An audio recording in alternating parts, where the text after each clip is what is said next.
Hace unas 3 semanas, mi hermano Oscar regresó de Londres, donde había corrido el maratón de Londres.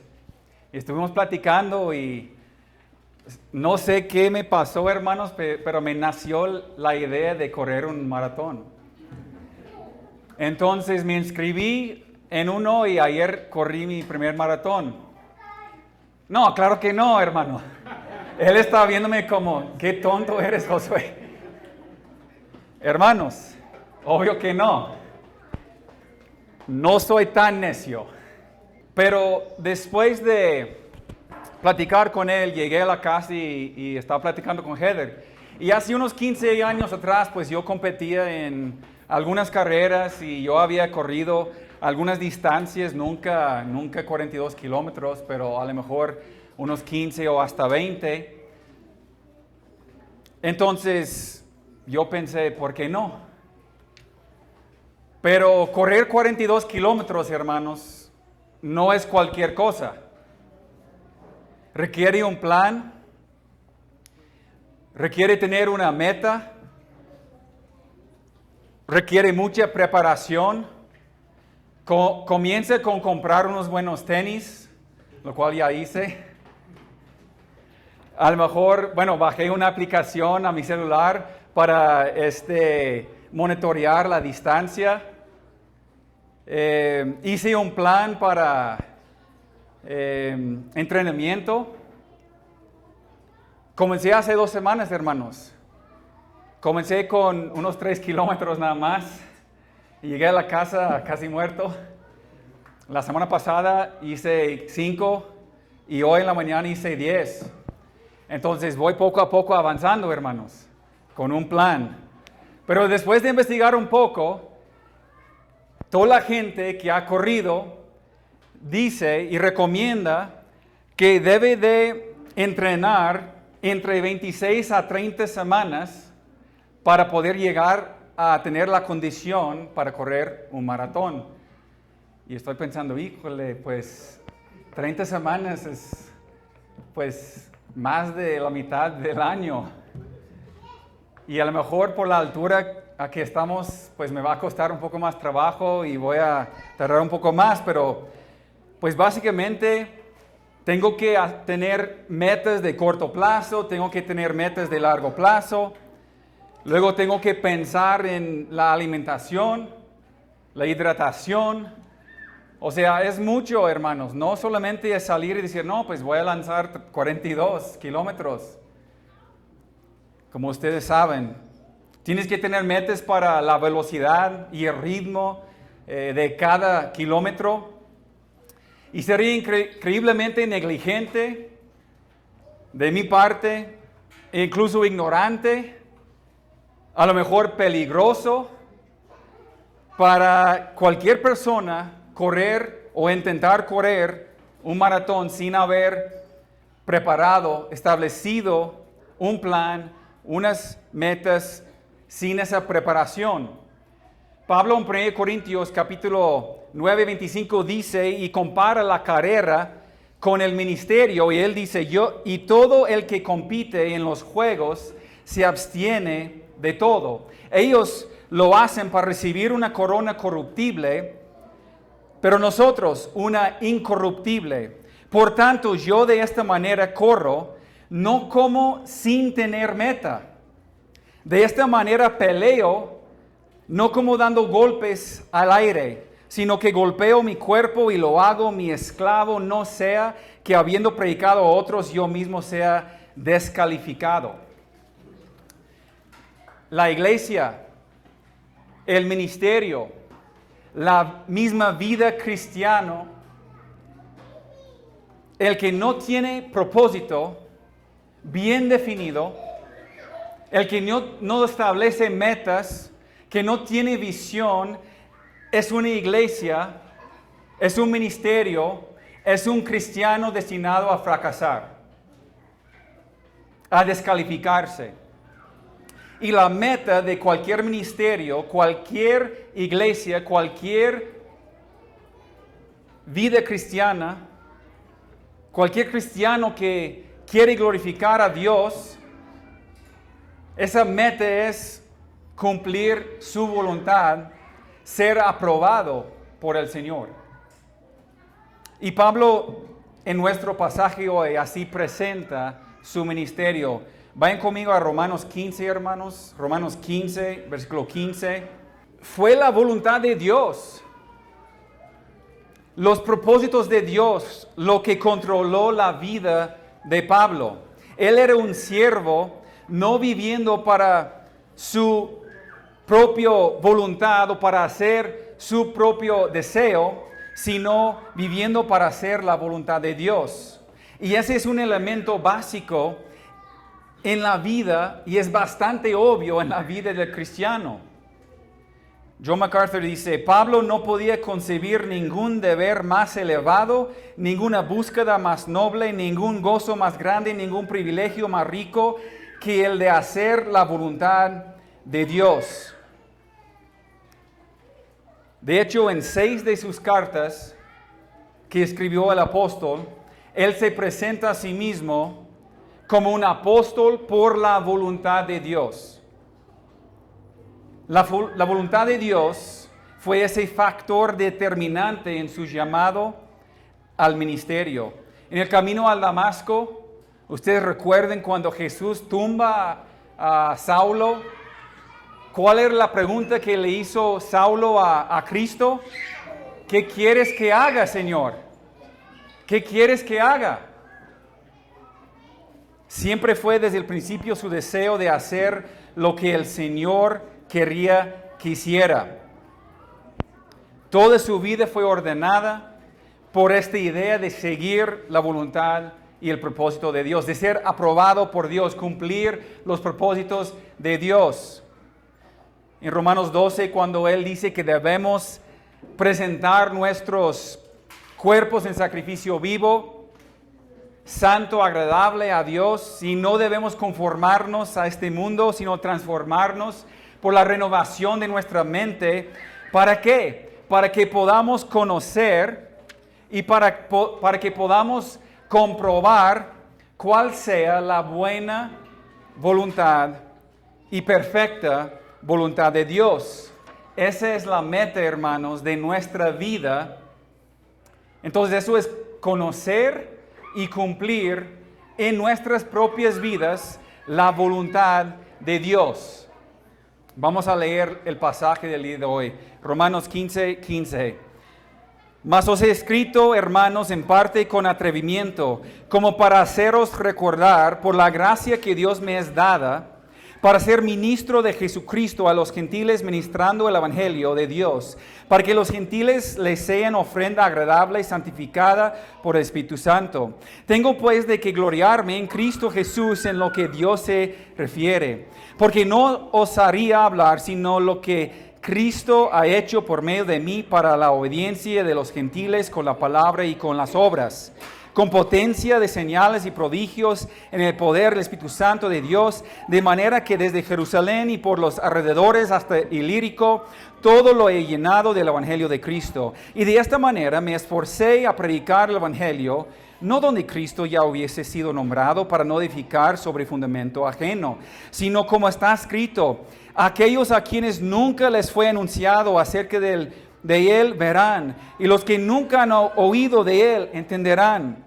Por esta causa me he visto impedido muchas veces de ir a vosotros, pero ahora no teniendo más campo en estas regiones y deseando desde hace muchos años ir a vosotros, cuando vaya a España iré a vosotros, porque espero veros al pasar y ser encaminado allá por vosotros una vez que haya gozado con vosotros.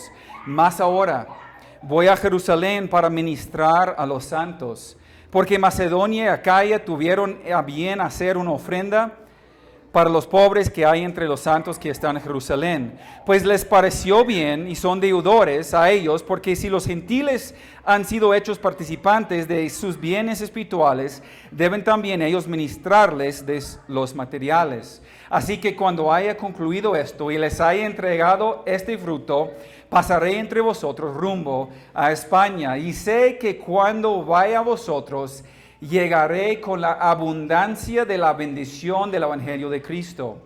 Pero os ruego, hermanos, por nuestro Señor Jesucristo y por el amor del Espíritu, que me ayudes orando por mí a Dios, para que sea librado de los rebeldes que están en Judea, y que la ofrenda de mi servicio a los santos en Jerusalén sea acepta, para que con gozo llegue a vosotros por la voluntad de Dios, y que sea recreado juntamente con vosotros, y el Dios de paz sea con todos vosotros. Amén. Esa es la palabra de nuestro Dios. Este pasaje, pues, cayó, pues, como anillo al dedo para este domingo. Porque desde hace 2 meses yo había elegido este pasaje para este domingo. Cuando yo sabía que iba a predicar los domingos de la reunión unida, yo había elegido este pasaje y nuestro hermano José Luis pues lo predicó de tal manera de tanto poder en las últimas semanas introdujo pues básicamente todo lo que vamos a estar viendo hoy en esta tarde. Lo que vamos a ver hoy es lo que debemos de conocer y cumplir nuestro llamado, nuestro ministerio, de acuerdo con la voluntad de Dios y de acuerdo con los propósitos de Dios, y es precisamente lo que el apóstol Pablo nos presenta aquí en nuestro pasaje hoy. Como él conoció y como él cumplió la voluntad de Dios en su ministerio, y nos da por lo menos 5 marcas para identificar un ministerio aprobado por Dios. Le he puesto como título el único ministerio aprobado por Dios, y eso aplica en el ministerio de la iglesia y aplica en el ministerio de tu hogar, aplica en tu vida como cristiano, aplica para cada uno que esté presente que es hijo de Dios. Hay iglesias, hermanos, que crecen, pero no son aprobadas por Dios. Hay ministerios que han experimentado éxito, pero no son aprobados por Dios. Y no me refiero de estrategias de crecimiento para la iglesia. No estamos hablando de técnicas para atraer lo novedoso a la iglesia. Se trata de las marcas de un verdadero ministerio aprobado por el Señor. Y vamos a comenzar con la primera marca, que un ministerio aprobado por Dios es un ministerio con un propósito. Es un ministerio con un propósito. O podría decir, una vida cristiana aprobada por Dios es una vida con propósito, con un propósito. Versículo 16 y versículo 19, la segunda parte, y el versículo 20, vemos que Pablo tenía un propósito específico. Muchos podrían decir, pues Dios va a hacer lo que Él quiere con nosotros y con la iglesia y con mi familia, y es soberano, ¿no? Entonces, pues nada más tenemos que confiar y esperar en Él. A pesar de que confiamos en la soberanía de Dios, en la dirección de Él y la guía, el movimiento de todas las circunstancias para llevar a cabo su voluntad, todavía nos corresponde a nosotros una planificación cuidadosa. Nuestro compromiso con la voluntad de Dios no excluye la planificación, no excluye una visión, ni excluye el establecer metas y propósitos para nuestra vida. Proverbios 29:18 dice, donde no hay visión, el pueblo se desenfrena. Proverbios 15:22, cuando falte el consejo, fracasan los planes. Cuando abunde el consejo, prosperarán. Hermanos, la Biblia está llena de consejo en cuanto a la planificación y preparación, la visión, establecer metas, estrategias incluso para nuestra vida cristiana. Pero recuerde también que una buena preparación no es una garantía de que siempre lograremos nuestros objetivos. Como José Luis mencionó la semana pasada, Santiago dice en Santiago 4, ahora escuchen esto. Ustedes que dicen, hoy o mañana iremos a tal o cual ciudad, pasaremos ahí un año, haremos negocios y ganaremos dinero. Y eso que ni siquiera saben qué sucederá mañana. ¿Qué es su vida? Ustedes son como la niebla que aparece por un momento y luego se desvanece. Más bien, debería decir, si el Señor quiere, viviremos y haremos esto o aquello. Hermanos, no los quiero ofender, pero lo voy a hacer a lo mejor. No tomen este pasaje como un buen mexicano. Ah, si Dios permite. Ah, si Dios permite. Ah, si Dios permite. ¿Sí sabe a lo que me refiero? Sí, Dios permite, pero yo no voy a levantar ni un dedo. ¿Sí? Eso es pecado, hermanos. Debemos esforzarnos y al mismo tiempo ser lo suficientemente humildes para permitir que Dios dirija nuestros pasos a su manera. Pero tenemos que esforzarnos. Proverbios 16:9, el corazón del hombre traza su rumbo, pero sus pasos los dirige el Señor. Y Proverbios 19:21, el corazón humano genera muchos proyectos, pero al final prevalecen los designios del Señor. Entonces no tengo que hacer nada. Porque al fin y al cabo Dios va a hacer todo. Si Dios permite. Primero Dios. Somos muy buenos, hermanos, en soltar esta frase. Cuando no tenemos ni la menor intención de cumplir, es uno de los grandes pecados de los mexicanos.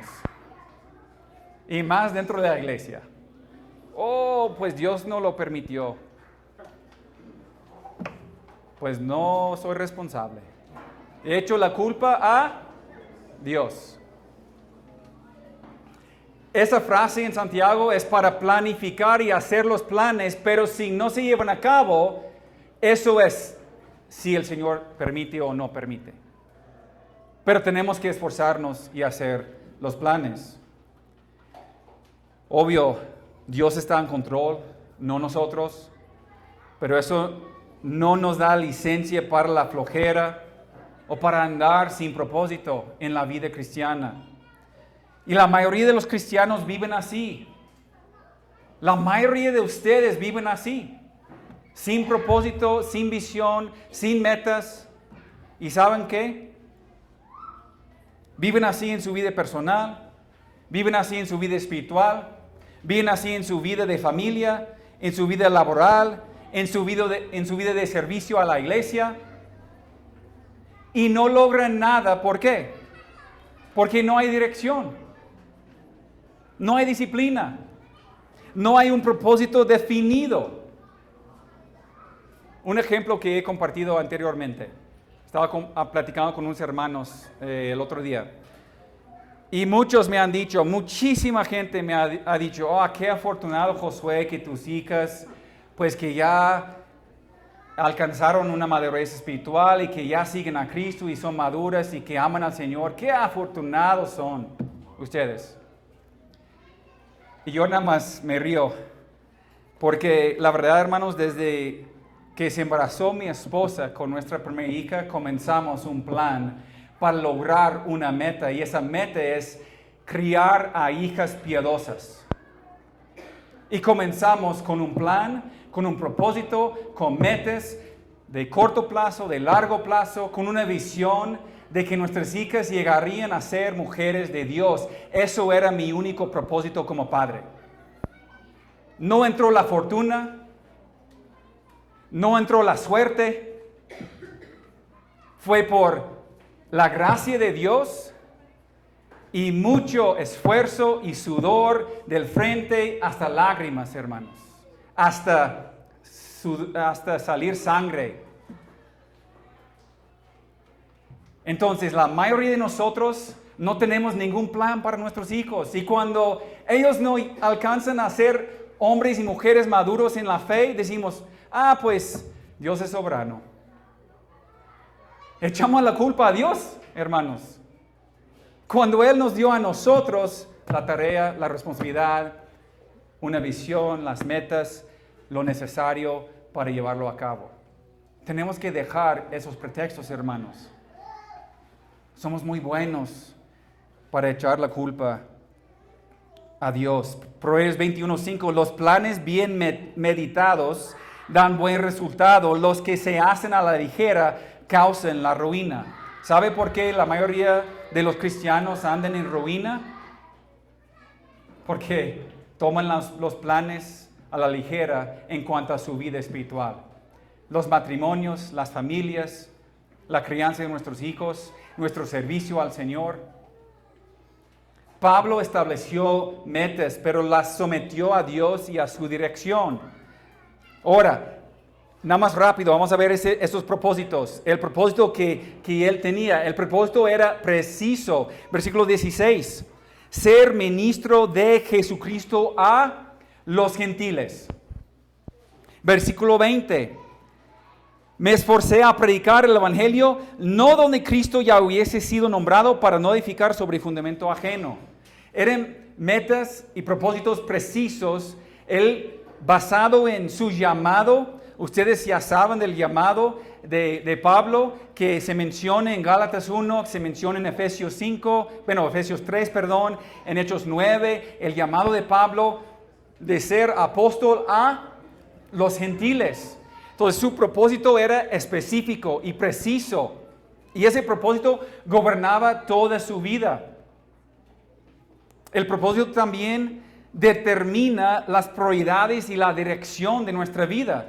Versículo 19, la segunda parte aquí en 19 dice, de manera que desde Jerusalén y por los alrededores hasta Ilírico, todo lo he llenado del evangelio de Cristo. Y luego en versículo 22, por esta causa me he visto impedido muchas veces de ir a vosotros. ¿Por cuál causa? Por mi llamado y el propósito de mi ministerio, el propósito de mi vida, no he podido visitarlos. ¿Por qué? Porque mi propósito principal es predicar a los gentiles. ¿Cuál es tu propósito, hermano? Como cristiano. ¿Cuál es tu propósito como padre? ¿Cuál es tu propósito en tu matrimonio, en tu familia, en la iglesia? No, pues no tengo idea. No tengo ninguna idea. Entonces, jamás vas a lograr algo. Jamás vas a madurar. Jamás vas a avanzar.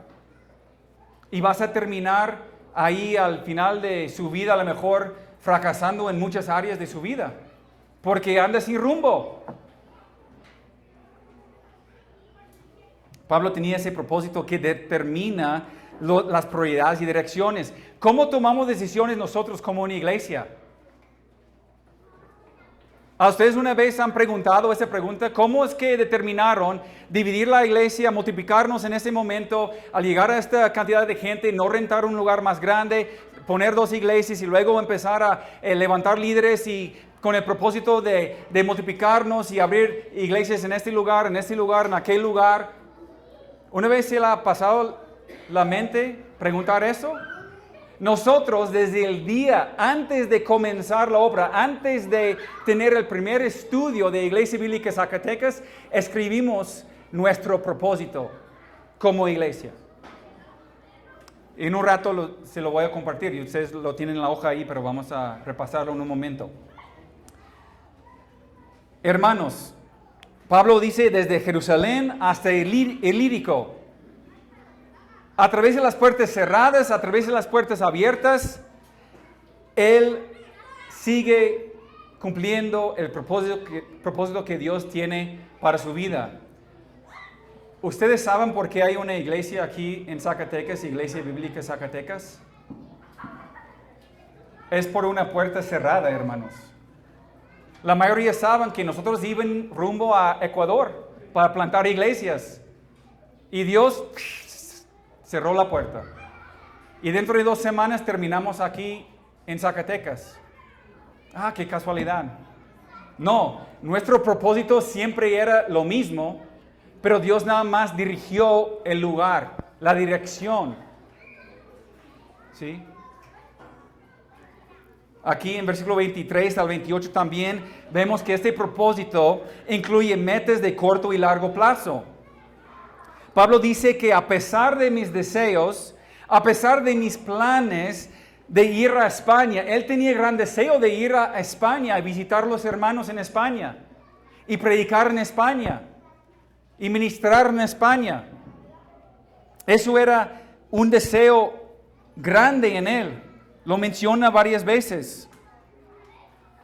Pero hay una prioridad aquí, hermanos, de acuerdo con su propósito, de llevar una ofrenda a la iglesia de Jerusalén para el alivio de los santos, de los hermanos. Alguien que funcione en la voluntad de Dios, aunque es un planificador y tiene una visión y metas y deseos y propósitos, todavía es capaz de comprometerse con la prioridad actual.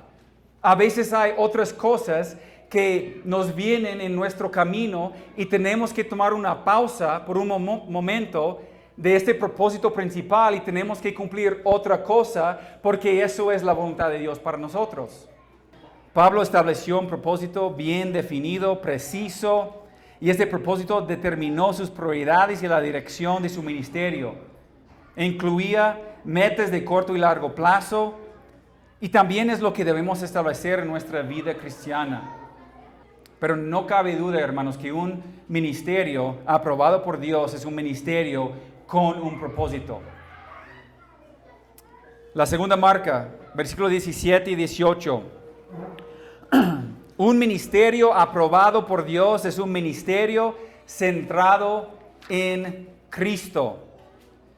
17. Tengo pues de qué gloriarme en Cristo Jesús en lo que a Dios se refiere, porque no os haría hablar sino de lo que Cristo ha hecho por medio de mí para la obediencia de los gentiles con la palabra y con las obras.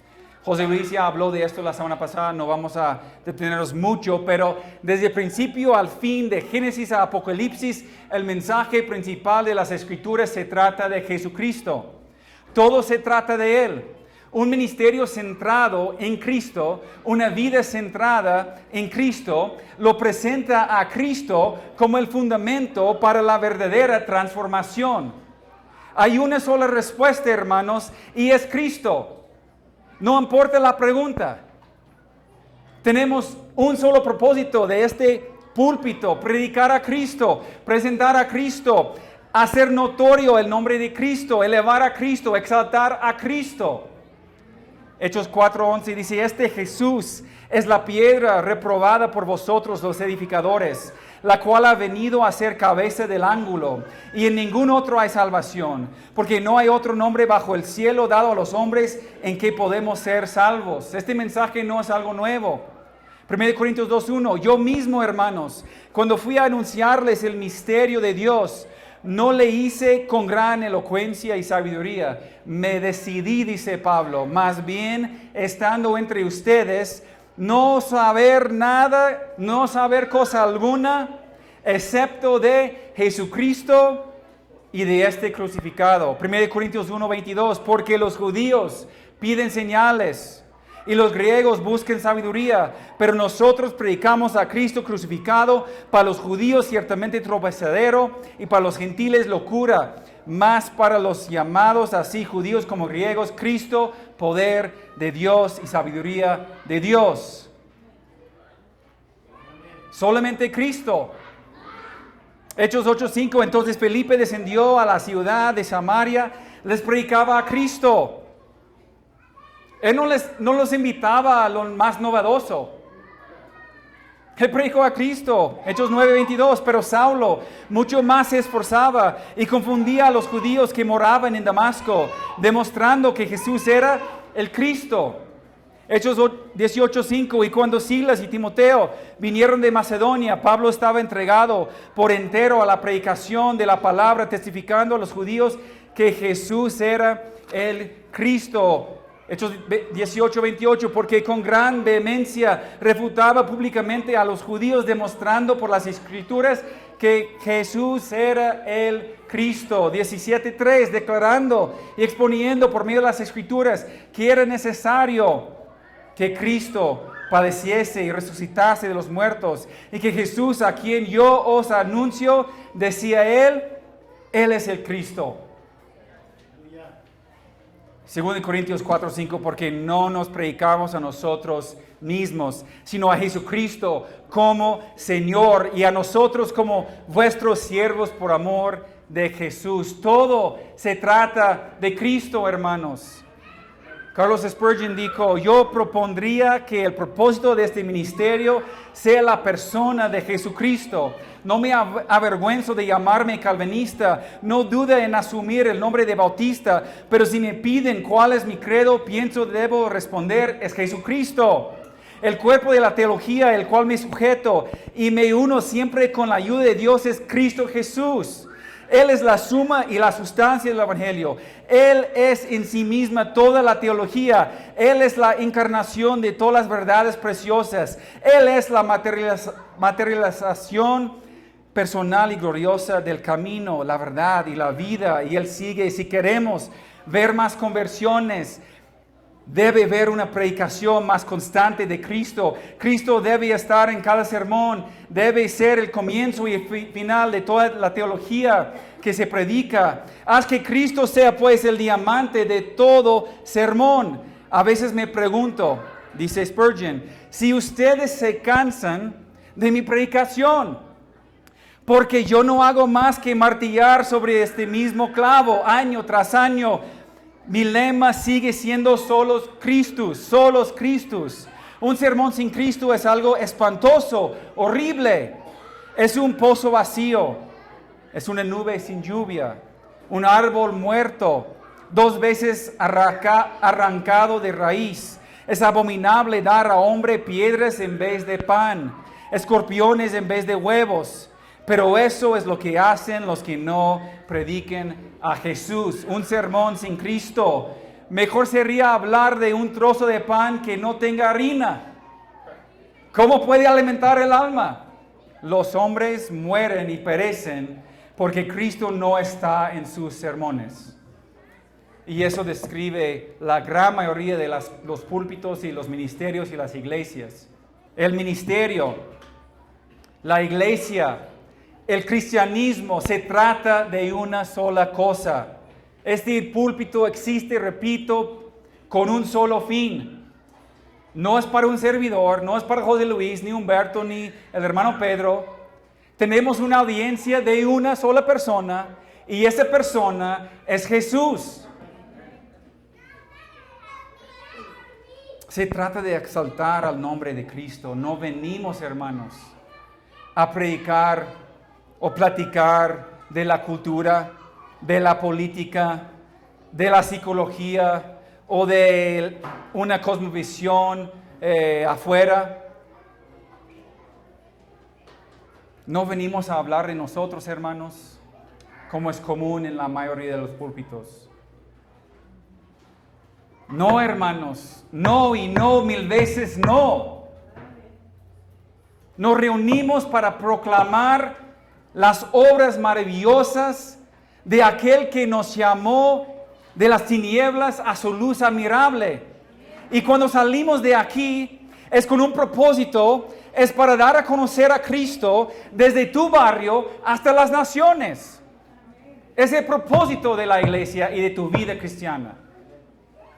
Cristo es la respuesta para el mundo.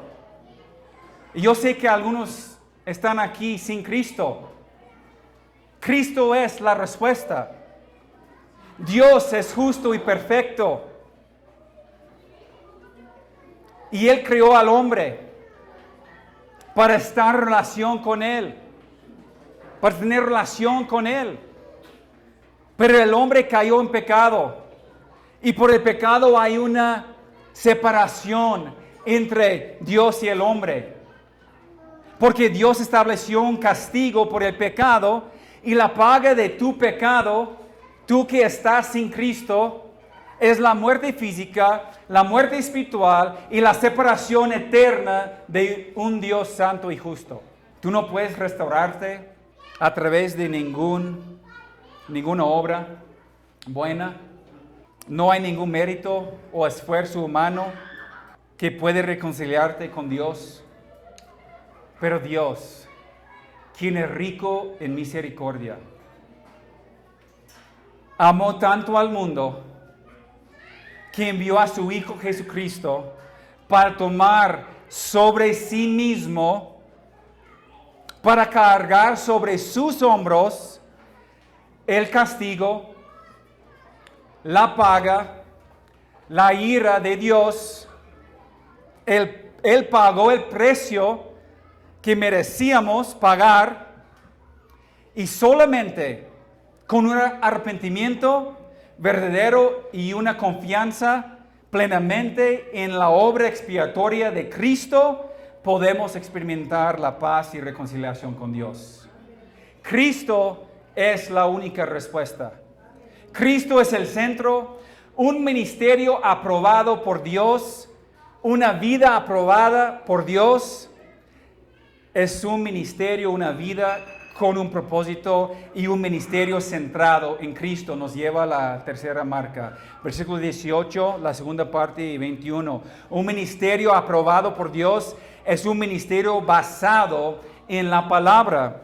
Él dice en versículo 22, por esta causa me he visto impedido muchas veces de ir de vosotros. ¿Por cuál causa? Por su propósito. ¿Y cuál es su propósito? Predicar a los gentiles. Pero ¿por qué dice que su propósito era predicar a los gentiles?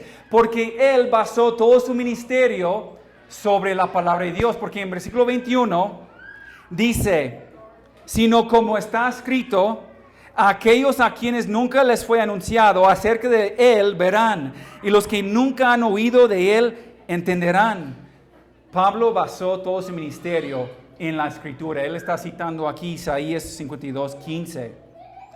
¿Por qué es que Pablo hizo lo que hizo en su ministerio? Por la palabra de Dios. ¿Por qué hacemos lo que hacemos nosotros? Porque dependemos, hermanos, de este libro. Este libro es nuestra única regla de fe y práctica.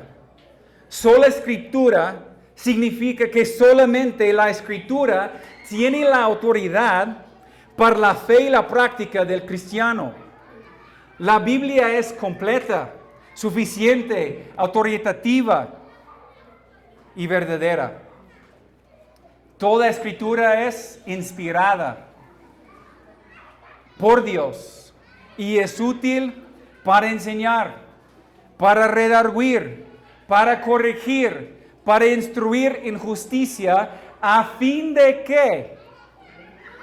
que el hombre de Dios sea parcialmente, que sea totalmente, enteramente preparado para toda buena obra. No para algunas buenas obras, no para algunas cosas, algún ministerio, para todo ministerio. Toda su vida cristiana y todo ministerio aprobado por Dios se basa en la escritura, en esa palabra. ¿Por qué no oramos a los santos o a María? Ese libro. ¿Por qué no bautizamos a bebés? El libro. ¿Por qué no obligamos el diezmo? Bueno, porque sabemos cómo interpretar este libro. ¿Por qué tenemos una pluralidad de ancianos? ¿Por qué practicamos la disciplina en la iglesia? ¿Por qué practicamos la restauración en la iglesia? ¿Por qué predicamos de una manera expositiva? ¿Por qué tanto enfoque en las misiones, en el evangelismo, en el discipulado, en la convivencia? Por este libro, hermanos. Nuestro ministerio no solamente es centrado en Cristo, pero se basa en la palabra de Dios. Mateo 28:18, hacer discípulos, bautizándolos y enseñándoles todo el consejo de Cristo. Hechos 1:8, seremos testigos, no solamente aquí, sino hasta los fines de la tierra. Hechos 2:42, perseverar unánimes día tras día en el templo y en las casas, en la doctrina de los apóstoles, en la comunión unos con otros, en el partimiento de pan y las oraciones. ¿Por qué hacemos lo que hacemos, hermanos? Por este libro. Hechos 14:21, evangelizar, hacer discípulos, exhortar, amonestar, establecer y nombrar ancianos y líderes. Efesios 4:12, perfeccionar, equipar, entrenar a los santos para la obra del ministerio, para la edificación del cuerpo, hasta que todos lleguemos a la unidad de la fe y conocimiento de Cristo. Versículo tras versículo, pasaje tras pasaje, hermanos. La única manera de saber con seguridad lo que Dios espera de nosotros es permaneciendo fieles a lo que Él nos ha revelado en su palabra. Ahora sabemos que la Escritura es verdadera, es autoritativa, es confiable. No puede decir lo mismo de la tradición. Es bueno y aún necesario que la iglesia tenga tradiciones. Las tradiciones juegan un papel importante en la organización de las prácticas cristianas. Nosotros incluso tenemos algunas tradiciones después de ya 10 años como iglesia. Al mismo tiempo, para que estas tradiciones sean válidas, no pueden estar en desacuerdo con la Escritura, con la palabra de Dios. La sola Escritura no es tanto un argumento contra la tradición como lo es contra las tradiciones no bíblicas, las tradiciones antibíblicas, hermanos.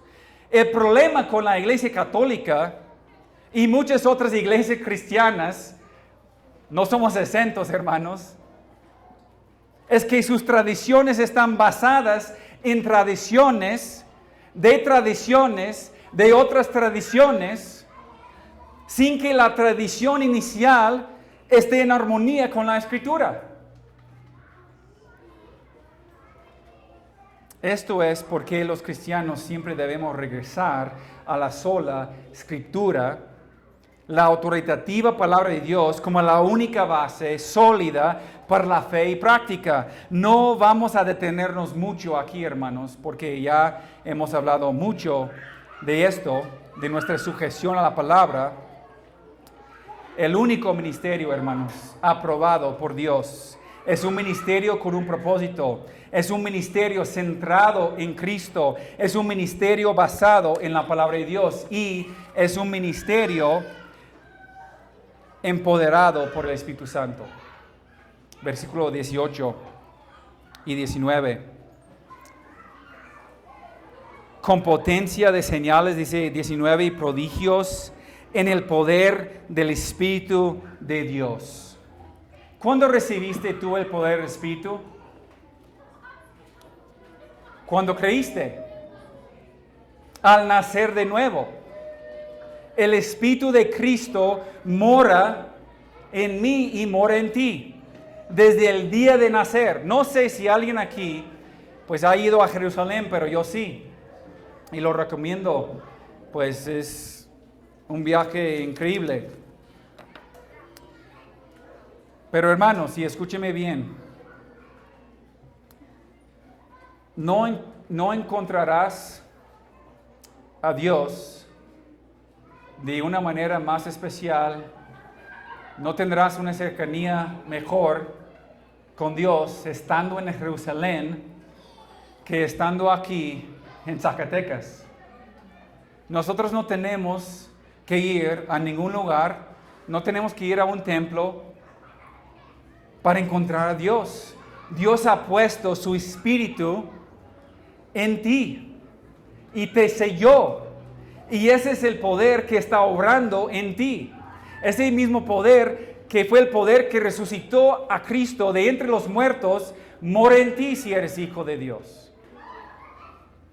También somos empoderados, hermanos, no solamente con eso de la salvación, pero empoderados por el Espíritu Santo para vencer el pecado, para nuestra santificación. Cuando el Espíritu Santo vino a morar en mi corazón, en mi vida, Josué murió en la carne para nacer de nuevo por medio del Espíritu Santo de Dios, para ahora ver el pecado de otra manera, de una manera distinta.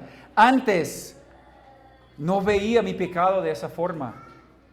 Antes de conocer a Cristo, no me preocupaba por mi pecado. No luchaba contra ello, incluso. No lo podía vencer tampoco, porque no me preocupaba. Pero después de recibir la iluminación del Espíritu Santo, Dios abrió mi mente, abrió mi entendimiento, abrió mi corazón y me dio el Espíritu Santo en mi vida para poder vencer el pecado. La convicción del Espíritu Santo en tu vida es una evidencia objetiva de tu salvación. Si tú puedes pecar y no sentir la convicción y no cambiar, es porque no tienes el Espíritu Santo en tu vida. Porque no eres hijo de Dios. Si tú puedes mantenerte día tras día, mes tras mes, año tras año en el mismo pecado, no eres hijo de Dios. Punto y fin. ¿Por qué? Porque el Espíritu Santo morando en el cristiano es dado con el propósito de vencer el pecado. Josué, es que yo no sé por qué no puedo dejar eso. Le he luchado y luchado y luchado, pero no lo puedo dejar. Sigo lo mismo. Sigo igual como antes. Y a veces peor. Si tú eres peor que antes de conocer a Cristo, no conociste a Cristo. Y si sigues igual como antes de conocer a Cristo, no conoces a Cristo. Pero eso no es el poder que se refiere Pablo aquí. Él se refiere aquí al poder de Hechos 1:8, pero recibiréis poder cuando haya venido sobre vosotros el Espíritu Santo y me seréis testigos en Jerusalén, en Judea, en Samaria y hasta lo último de la tierra. Poder para ser testigos, poder para alcanzar a los perdidos. Dios nos llena de su Espíritu, primero para darnos vida, luego para guiarnos en santidad y con un propósito para ayudar a sus seguidores a difundir el mensaje del Evangelio en todo el mundo. La salvación de las almas, hermanos, es una obra sobrenatural que solamente es posible por el poder del Espíritu Santo que actúa en el mundo. Y Dios no nos dio el espíritu de cobardía, sino de poder, hermanos. ¿Cuándo fue la última vez que aprovechaste de este poder? ¿Qué quiero decir con esto? ¿Qué quiere decir con esto, Josué? Aproveché del poder. No entiendo. Las estadísticas, hermanos, demuestran que en el cristianismo, la mayoría, después de 3 años de convertido, ya no comparten el Evangelio con nadie. Tú te conviertes y dentro de 3 años ya no compartes con nadie. La gran mayoría de los cristianos. Entonces, eso significaría que muchos de ustedes lleven días, semanas, meses y años sin aprovechar de este poder. Porque no han testificado, no han compartido. Y muchos de ustedes ni siquiera sienten mal por eso. Es otra evidencia de que es posible que no seas salvo. Una marca de un hijo del diablo es que no tiene preocupación por los demás y su salvación, porque ni siquiera se preocupa por su propia salvación. ¿Por qué? ¿Qué pasa? Tú pasas toda tu vida en la iglesia contemplando tu ombligo. ¿Qué quiero decir con esto? Preocupado por ti mismo nada más. Todo se trata del yo. Tú vienes aquí por ti, no por los demás. No compartes el Evangelio con nadie porque estás preocupado por ti, porque no quieres pues no sé, no tienes pena, tienes vergüenza, pues no te importa. ¿Por qué? Porque tu comodidad es más importante que el llamado de Cristo en tu vida y el poder de Cristo en tu vida. Y es aún peor porque cuando ven que Dios usa a otro hermano, o que otro hermano tiene denuedo y comparte su fe con muchos, o que Dios lo usa de gran manera en la vida de otros, decimos, es que él está en otro nivel del cristianismo. Todavía yo no he llegado ahí. No, es que como quisiera ser como este hermano, tener la madurez de él. No, pero él está en otro, o sea, hay niveles de cristianismo. Y yo todavía me mantengo aquí, porque me falta conocer un poco más, me falta entender un poco más, me falta corregir algunas cosas en mi vida, me falta entender y estudiar más de la Escritura. Solamente quiero crecer poquito y luego Dios me puede usar.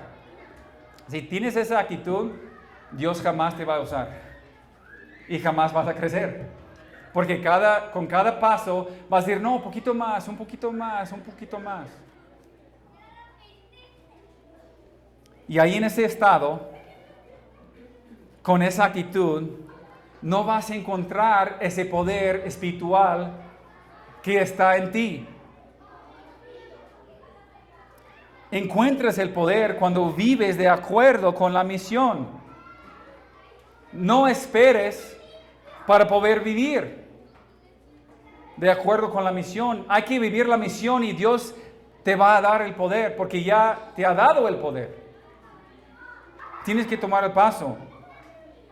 Y cuando orientamos nuestras vidas por fe alrededor de la misión de Dios, de ser testigos y compartir la victoria de Cristo sobre el mundo pecaminoso a nuestro alrededor, entonces, y solamente entonces, nuestras vidas están impregnadas del significado y del propósito porque empezamos a ver el mundo con otras lentes.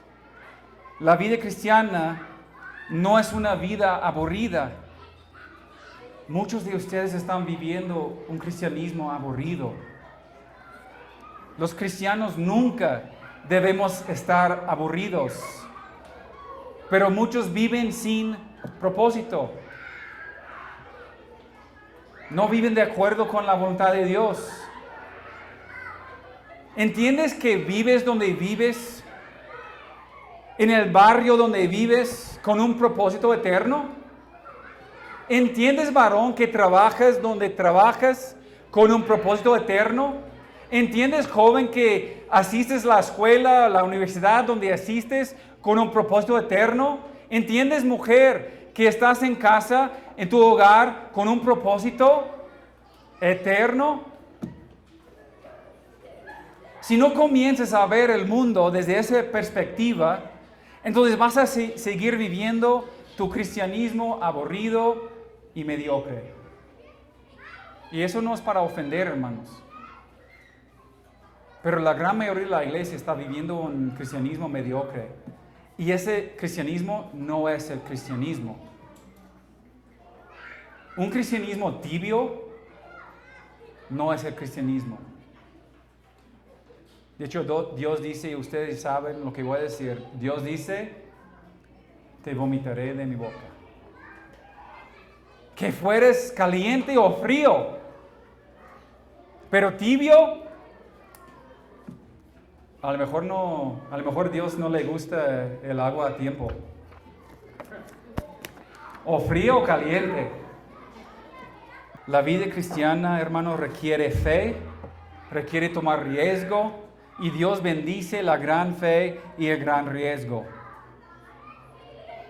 ¿Y cómo lo bendice? Con más poder del Espíritu Santo para seguir siendo testigos a todas las naciones. Podría ser nada más salir de tu casa y caminar por tu vecindario y orar por tus vecinos.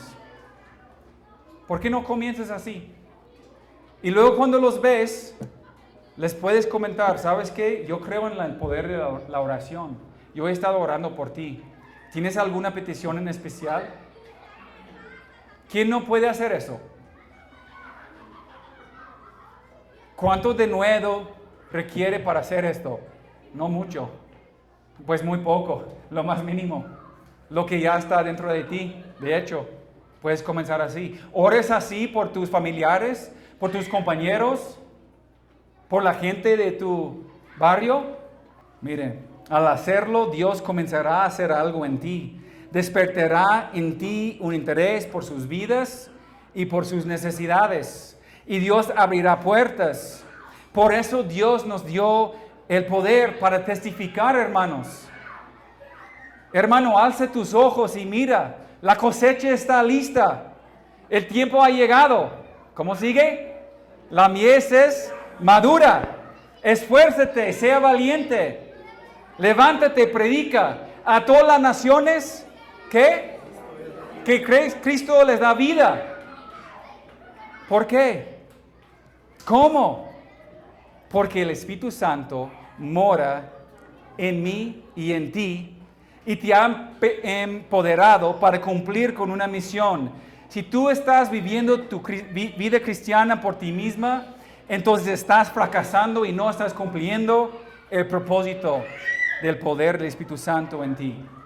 Y ese poder comienza con la salvación, continúa con nuestra santificación y culmina testificando y sirviendo a los demás. Un ministerio aprobado por Dios es un ministerio con un propósito. Es un ministerio centrado en Cristo. Es un ministerio basado en la palabra de Dios. Y es un ministerio empoderado por el Espíritu Santo. Y la última marca, versículo 30. Un ministerio aprobado por Dios es un ministerio dependiente de la oración. La oración, hermanos, es un elemento esencial. Esa palabra ayudar, es la palabra agonizomai. Suena algo similar como agonizar. Significa agonizar. Podría traducirse luchar. Pablo dice aquí en 30, pero os ruego, hermanos, por nuestro Señor Jesucristo y por el amor del Espíritu, que me ayudes orando por mí a Dios, para que sea librado de los rebeldes que están en Judea, y que la ofrenda de mi servicio a los santos en Jerusalén se acepta, para que con gozo llegue a vosotros por la voluntad de Dios, y que sea recreado juntamente con vosotros. Y la paz de Dios y el Dios de paz sea con todos vosotros. Amén. Hermanos, la oración es una batalla, es una lucha. Colosenses 2:1, quiero que sepan qué gran lucha sostengo por el bien de ustedes. Creo que a veces no entendemos eso porque la batalla no es donde podemos verla. Efesios 6:12, Efesios 6:12, porque no tenemos lucha contra sangre y carne, sino contra principados, contra potestades, contra los gobernadores de las tinieblas de este siglo, contra huestes espirituales de maldad en las regiones celestes. Estamos involucrados, hermanos, en una batalla de oración sobre una situación espiritual en los lugares celestiales. Colosenses 4:12, hablando de Epafras, dice Pablo, este siervo de Cristo Jesús está siempre luchando en oración por ustedes. La oración muchas veces es una experiencia agonizante. Hay una gran guerra espiritual que exige nuestra oración. Y aquí en este pasaje Pablo tiene 3 peticiones: su protección, su éxito y para que sea cumplida la voluntad de Dios. Orad por mi seguridad, orad por mi éxito y orad por el cumplimiento de mis planes de acuerdo con la voluntad de Dios. No quiero pasar mucho tiempo aquí en este punto porque la semana que viene vamos a seguir con estos versículos 30 al 33 y vamos a enfocarnos exclusivamente en la oración. Pero quiero compartir unos 3 pasajes ahora nada más en donde el apóstol Pablo pide que los hermanos luchen con él en el ministerio de la oración. Colosenses 4, versículo 2, Pablo dice: perseverad en la oración, velando en ella con acción de gracias, orando al mismo tiempo también por nosotros, para que Dios nos abra una puerta para la palabra, a fin de dar a conocer el misterio de Cristo, por el cual también yo he sido encarcelado para manifestarlo como debo hacerlo. Pablo aquí pide que oren por puertas abiertas, que oren por contactos para compartir el Evangelio. Él pide que oren pues por claridad del mensaje cuando él tiene que compartir el mensaje. Efesios 6:19 dice, y orad por mí, para que me sea dada palabra al abrir mi boca, a fin de dar a conocer sin temor el misterio del Evangelio, por el cual soy embajador en cadenas, que al proclamarlo hable con denuedo como debo hablar. Él pide aquí que Dios le dé palabra, que Dios le dé denuedo. En 1 Tesalonicenses 3:1, él dice, finalmente, hermanos, orad por nosotros, para que la palabra del Señor se extienda rápidamente y sea glorificada, así como sucedió también con ustedes, y para que seamos librados de hombres perversos y malos. Pide conversiones, pide fruto, pide éxito en el ministerio, pide que la palabra de Dios sea glorificada, pide la protección de la gente mala. Muchas veces la gente dice, yo no sé qué pedir, yo no sé cómo orar, yo no sé qué debo de decir. Hermanos, oramos por puertas abiertas para el Evangelio. Oramos por claridad del mensaje para poder compartirla como debemos. Oramos por denuedo, oramos por conversiones, por fruto, oramos por éxito en el ministerio y oramos por protección de la gente mala que está ahí afuera y del enemigo quien nos quiere devorar. Pablo entendió la gran necesidad de depender de la oración. Por eso nos da tanta tristeza, hermanos. Los voy a ofender nuevamente. Nos da tanta tristeza, hermanos, que la mayoría de ustedes no pueden apartar ni siquiera una hora el último domingo del mes para orar junto como familia de fe. Es la reunión más importante de esta iglesia. Y la mayoría de ustedes no están aprovechando del poder de Dios a través de la oración. Hay los que ni siquiera una vez en todo el tiempo han venido. Ahora, yo entiendo situaciones con hermanas que tienen esposos incrédulos a lo mejor y no los permiten llegar o algo, pero la gran mayoría de ustedes no tienen excusa, no tienen pretexto. Esta casa debería estar llena como era en el principio. Cuando comenzamos la oración, llegaban 50, 60, 70 personas. Eso debería ser la prioridad de tu vida espiritual. Para tu matrimonio, para tu familia. La razón por la cual estás viviendo un fracaso en tu matrimonio y tu vida espiritual es porque no dediques tiempo a la oración. ¿Tú quieres saber cómo es un ministerio aprobado por Dios? Es un ministerio que depende de la oración. Ahora, para terminar, versículo 29. Esto es el ministerio aprobado por Cristo. Versículo 29. Y sé que cuando vaya a vosotros, llegaré con abundancia de la bendición del Evangelio de Cristo. Llegaré con la aprobación de Dios. Dice Pablo, ¿por qué? Porque yo estoy haciendo y cumpliendo mi ministerio de acuerdo con la voluntad de Dios. No está haciendo mis propias cosas, no está haciendo mi propio esfuerzo. No estoy inventando lo novedoso para alcanzar a la gente. ¿Qué estoy haciendo? Tengo un propósito en mi ministerio, metas claras. Una visión, una dirección. Tengo mi ministerio centrado en Cristo. Tengo mi ministerio basado en la palabra. Tengo mi ministerio y es un ministerio empoderado por el Espíritu Santo. Y últimamente mi ministerio es completamente dependiente de la oración. Eso es lo que tú necesitas en tu vida personal para cumplir la voluntad de Dios en tu vida y ser aprobado por Él. Y es lo que necesitamos nosotros como iglesia para cumplir la voluntad de Dios y tener un ministerio aprobado por Él. Amén.